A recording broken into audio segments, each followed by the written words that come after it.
Hai, Assalamualaikum. Okey, hari ni saya nak tunjuk macam mana saya menggunakan CapCut untuk menggabungkan video-video yang telah saya hasilkan, iaitu video AI, hanya hasilkan dalam tempoh 10 saat sahaja.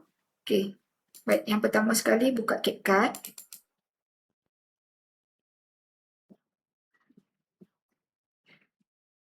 Okey, create project. Klik import.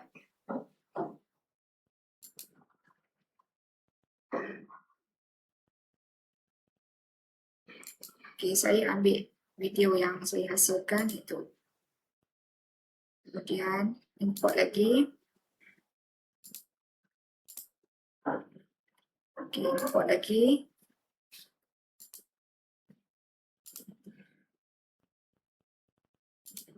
Okey, import lagi.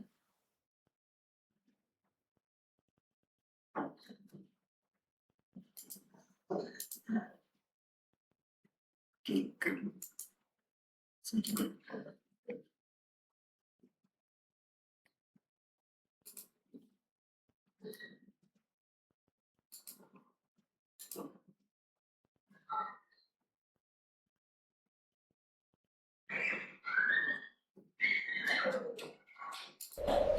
Aduhai, kepala rasa nak pecah gila. Banyak masalah bertimbun sampai tak tahu nak luah dekat siapa lagi.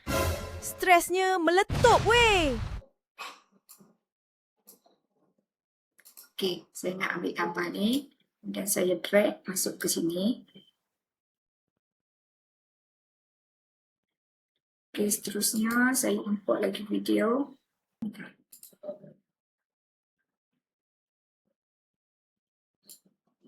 Okey, kemudian saya import, masukkan di sini.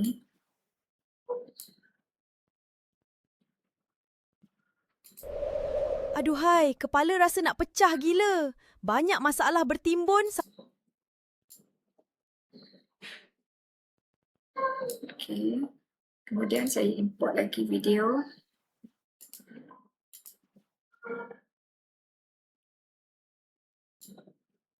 Yang ketiga, video yang ketiga saya masukkan, dan last sekali video yang keempat. Okey, inilah hasil yang telah. Aduhai, kepala rasa nak pecah gila. Banyak masalah bertimbun sampai tak tahu nak luah dekat siapa. Okey, seterusnya saya akan ambil, saya akan tukarkan, saya ambil caption untuk mendapatkan dia punya subtitle lah. Okey, saya ambil generate, tunggu sehingga 1 minit.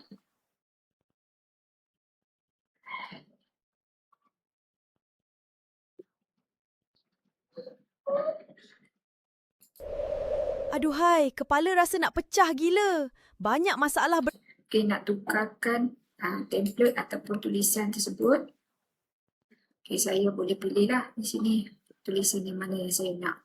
Contoh, saya ambil tulisan ni.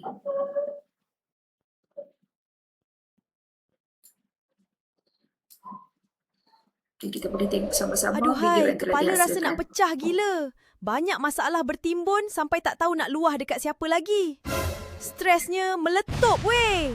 Weh, jangan macam ni lah. Kau tak payah tanggung sorang-sorang. Perkhidmatan sokongan bimbingan kan ada untuk bantu tenangkan fikiran yang celaru tu. Kau ni Akmal, terjerit-jerit macam hilang akal kenapa? Daripada kau melayan stres sorang-sorang kat sini, baik kau pergi terus ke bilik kaunseling sekarang. Wah, tenang gila bilik kaunseling ni. Cikgu ramah sangat. Dengar semua masalah aku tanpa menghukum. Siapa stres? Wajib singgah di bilik kaunseling sekolah tau. Okey, Aduhai. sekian, terima kasih. Inilah hasil yang telah dihasilkan.